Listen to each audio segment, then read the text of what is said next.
Halakha Lashon Hara, 14e halakha du 10e chapitre. Donc on reprend.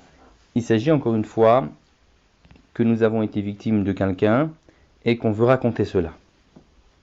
On a vu dans quel cas c'était permis auparavant. Ici, le Chafetz Chaim va encore répéter toutes les conditions pour pouvoir le faire. Déjà être certain que la personne, évidemment, nous a pas dédommagé par rapport à ce qu'elle nous a fait, et notre intention, elle est pure, comme on l'a expliqué dans la 13e et 14e halakha. Ce sera permis de raconter avec les conditions suivantes, on les répète. Premièrement, que déjà, la chose qu'on veut dire, on l'ait vu nous-mêmes. On est certain que un tel nous a fait tel mal. Et il ne s'agit pas de croire ce que les gens nous ont raconté. Bien qu'on est certain qu'on a eu un dommage, qui sait si c'était vraiment cette personne que les gens nous ont dit que c'était elle qui nous l'a fait, on ne peut pas croire. Il faut qu'on ait vu nous-mêmes, qu'on soit sûr et certain que c'est bien cette personne qui nous a causé le dommage avant de parler sur elle. Il faut une certitude pour parler sur quelqu'un. Deuxième condition, ne pas tout de suite se précipiter pour qualifier juridiquement, si on peut s'exprimer ainsi, l'action qui nous a fait de vol, de dommage, de vexation, d'humiliation, parce qu'il faut bien réfléchir d'abord d'après la Torah, et donc il faut bien connaître la Torah, qui a raison dans cette histoire. Et il dit le Chafetz Chaim que ça c'est une des conditions très difficiles ici à éclaircir, parce que comme on a été touché, un homme en général, à ses yeux, a toujours raison, et donc s'il trébuche ici, et en fait il estime que c'est l'autre qui a eu tort vis-à-vis de lui, alors qu'en vérité c'est nous-mêmes qui avons eu tort vis-à-vis de l'autre, et l'autre n'a fait que réagir par exemple, eh bien tout est fini, c'est-à-dire qu'on va rentrer dans le motzi shemra, on va faire une mauvaise réputation à quelqu'un puisqu'on va le décrire comme étant un rachat, alors que non, d'après la Torah, c'est lui qui avait raison, c'est pas nous. Et ça c'est très difficile parce que l'homme, dans ses conflits avec les autres, il a toujours tendance à penser que c'est l'autre qui a tort et c'est pas lui-même. Alors que d'après la halakha, il se peut que non, c'était l'autre qui avait raison, c'est pas nous. Donc ça, il faut bien réfléchir à cette condition. Il faut connaître la Torah, il faut se renseigner auprès des Chachamim pour savoir ce que la Torah dit et tranche dans ces cas-là, parce que c'est pas à nos valeurs, à nous-mêmes de décider qu'est-ce qui s'appelle un vol, qu'est-ce qui s'appelle un dommage, qu'est-ce qui s'appelle une humiliation. Troisième halakha, troisième condition, je veux dire, si on estime qu'il est possible que si on va aller s'expliquer avec cette personne qui nous a fait du mal, et peut-être que ça va être utile, peut-être qu'on va s'expliquer avec lui, on va essayer d'arranger la chose à l'amiable, il va nous écouter, alors on doit le faire, on doit absolument éviter de parler sur quelqu'un tant qu'on peut faire autrement. Quatrième condition, il faut que tout ce qu'on va raconter, ce que la personne nous a fait de mal, soit entièrement vrai, sans qu'il y ait le moindre sheker, le moindre mensonge, même partiel. Et il ne faut même pas exagérer ce qu'il nous a fait plus que ce qu'il a fait. Et même s'il y a un tzad zechut, c'est-à-dire des circonstances atténuantes à ce qu'il nous a fait de mal, il y a peut-être des circonstances atténuantes qui peuvent un petit peu justifier ce qu'il a fait, bien que ça ne justifie pas ce qu'il a fait, parce que ça ne lui donnait pas le droit de faire ce qu'il a fait, mais quand même, si dans notre comportement, nous on a fait quelque chose de mal vis-à-vis de lui, qui peut un petit peu, quand on va raconter la chose, diminuer la honte qu'il aura aux yeux des gens, on doit le faire, parce qu'on doit vraiment décrire la chose telle qu'elle est, et s'il y a des éléments qui peuvent un petit peu atténuer le mal qu'on va dire sur lui, alors il faut le dire. Cinquième condition, notre intention doit être pure. Et c'est vraiment le pieu sur lequel toute cette permission repose. C'est ça la condition essentielle, que l'intention soit pure. Et ça on a expliqué donc dans le 13e et 14e halakha, dans le cas où nous on a été victime de quelque chose, c'est quoi une intention pure. Et il ajoute ici le Chafetz Chaim quelque chose de très intéressant, que même si parfois notre seule intention c'est ce qu'on appelle la feg et dagato milibo, c'est-à-dire comme on a été victime de quelqu'un, on a besoin d'en parler, on a besoin d'en parler pour se libérer. Et bien même cela peut être appelé une to'elet, peut être considéré comme une utilité, même si ça ne va rien nous rendre comme argent, mais quand même ça va nous calmer, ça peut être considéré comme une utilité, mais attention, évidemment, il ne faut pas que le Yetzer Hara utilise cette halakha à mauvais escient, c'est-à-dire que, évidemment, ce n'est pas une permission pour aller raconter ça dans toute la ville, mais de raconter uniquement à une personne, par exemple un mari à sa femme, une femme à son mari, juste pour se libérer, il y a besoin de raconter à une seule personne, pas à plus d'une seule personne, quelqu'un vraiment à qui ils sont confidents. Et donc dans ce cas-là, ça pourrait être considéré comme une utilité, puisque la Guémara elle le dit, c'est vrai que si un homme il a un souci, il faut en parler à d'autres. Ça c'est une parenthèse très intéressante de savoir que le fait de se libérer est considéré comme une utilité, mais encore une fois vis-à-vis d'une seule personne, pas plus.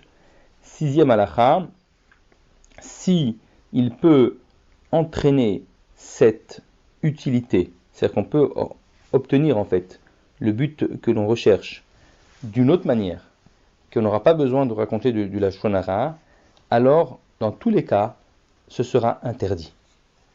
Dans tous les cas, ce sera interdit. Si on peut entraîner cette utilité d'une autre manière, le Lashon Hara, c'est vraiment le dernier recours quand on ne peut pas faire autrement. Et encore une fois, si on est obligé de raconter l'histoire parce qu'il n'y a pas d'autre choix, mais on peut diminuer, ne pas dire tout le mal qu'il nous a fait, ne dire que la moitié, ça suffira pour obtenir l'utilité espérée, eh bien on doit se contenter du nombre de mots minimum et ne pas tout raconter le mal qu'il a fait, parce qu'encore une fois, la Lashon Hara, c'est quelque chose qu'on permet vraiment dans les limites de ce qui est vraiment nécessaire et pas plus. Et septième condition, de ne pas entraîner à cette personne un dommage par son sipour. On ne doit pas entraîner, donc, si on va raconter sur cette personne le mal qu'il nous a fait, un dommage à cette personne, plus que ce qui serait sorti, ce que le Beth Din aurait décidé, si on aurait eu un témoignage, on avait fait un témoignage au Beth Din. Donc, s'il y avait eu un témoignage au Beth Din de ce qu'il nous a fait, eh bien, ce que le Beth Din aurait décidé, nous, notre parole ne peut pas entraîner plus que ça. Évidemment, ça demande une bonne connaissance de ce que le Beth Din aurait décidé, et donc là aussi, il faut se renseigner auprès des Chachamim. 15e halakha, je veux dire, il nous dit le Chafetz Chaim, vois mon frère, comment il faut bien réfléchir, de quelle manière raconter les choses, et en particulier dans la deuxième condition, c'est-à-dire de la qualification juridique, est-ce que d'après la Torah, est-ce que ce qu'il nous a fait c'est vraiment mal, est-ce que c'est lui qui a raison, est-ce que c'est nous qui avons raison, et également la quatrième condition, de ne pas rajouter ne serait-ce que un petit peu d'exagération ou de mensonge dans ce qu'on va raconter.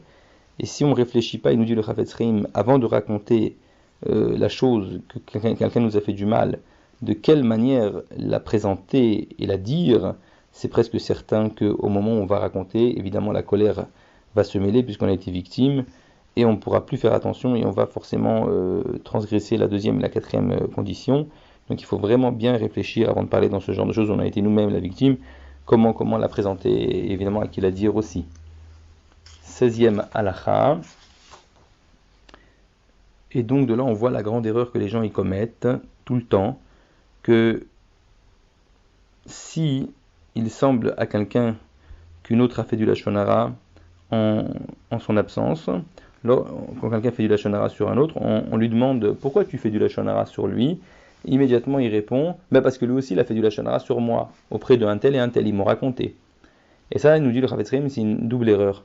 Premièrement, parce que c'est la personne qui t'a raconté ça, que lui il a fait du Lashon Hara sur toi, tu n'as pas le droit de le croire, puisque ça s'appelle Kabbalat Rechilou, tu n'as pas le droit de croire ce qu'on te raconte du mal sur un autre, donc tu n'avais même pas le droit de croire que lui, les gens qui t'ont raconté ça, que lui il a fait du Lashon Hara sur toi. Deuxième erreur, que même si c'était vrai qu'il avait fait du Lashon Hara sur toi, de toutes les manières, ça ne permet pas nous-mêmes de faire du Lashon Hara sur lui, puisqu'il faut toutes les conditions de ce chapitre pour pouvoir faire du Lashon Hara sur quelqu'un. Et ça ne suffit pas qu'il en ait fait sur nous. 17e halakha, et là on va terminer le Klal Yehud. S'il a été fait quelque chose qui n'est pas bien, et Réhouven vient nous demander qui a fait cette chose-là. Même si on devine que Réhouven, en fait, il nous soupçonne à nous d'avoir fait cette chose pas bien, on n'a pas le droit quand même, pour enlever le soupçon de nous, de dire qui a fait cette chose-là. Par contre, on aura le droit de dire Ani lo asiti et adavar, moi je n'ai pas fait. On ne dira pas le nom de celui qui a fait, bien que la personne nous soupçonne, mais on dira ce n'est pas moi. On ne dira pas c'est qui. Sauf si c'est quelque chose que, même si nous n'avait pas posé la question, c'est quelque chose de grave, que même si nous n'avait pas posé la question, même si nous n'avait pas soupçonné, de toutes les manières on aurait dû le lui dire, parce que toutes les conditions ce début de chapitre soit respecté, donc on aurait dû le lui dire, parce qu'encore une fois, le Lachon Hara, il n'y a pas de Lachon Hara permis ou interdit. Dès lors que toutes les conditions sont respectées, on doit le faire, c'est obligatoire, parce qu'on doit sauver quelqu'un, c'est toujours utile. Et lorsque les conditions ne sont pas respectées, on ne doit pas le faire. Il n'y a pas vraiment de Lachon Hara permis et interdit. C'est de Lachon Hara obligatoire ou assourd, ou interdit.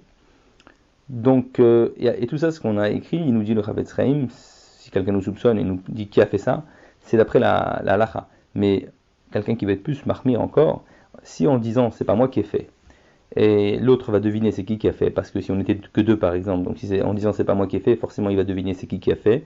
Il y a même dans la Gemara des Chachamim qui ont pris la faute sur eux-mêmes pour pas que, en disant c'est pas moi qui ai fait, c'est d'autres qui vont se faire accuser par déduction. Mais ça, d'après la halacha, c'est vrai que on pourrait dire c'est pas moi qui ai fait, mais il nous dit Chavetz Chaim que c'est quelqu'un qui veut faire mieux, il prendra la faute sur lui-même. Là, nous avons terminé donc toute la halachot Lashon Hara Baruch Hashem, et nous allons poursuivre Bezat Hashem la halachot Rechilut. Alors la halachot Rechilut, c'est beaucoup plus court que la halachot Lashon Hara, c'est un peu les mêmes choses, mais avec une variante, c'est qu'on répète, c'est la Rechilut, le colportage, c'est quoi? C'est si quelqu'un vient vous dire, un tel a dit ça sur toi, un tel a fait telle chose contre toi, un tel a l'intention de te faire telle chose. Ça c'est la Rechilut, le colportage. Et le Lashon Hara, ce n'est pas ça. Le Lashon Hara, c'est le fait d'évoquer les défauts d'une personne, ou bien de dire des paroles qui peuvent lui entraîner un dommage. Mais on ne rapporte pas. Et en fait, il y a des halachot en commun, c'est beaucoup plus court ce qui va suivre, mais le Chavetz Chaim l'a partagé en deux, parce que ce sont quand même deux choses un petit peu distinctes, bien que ça rentre dans le même lave, le même commandement négatif de la Torah, le Telerachil Ba'amecha.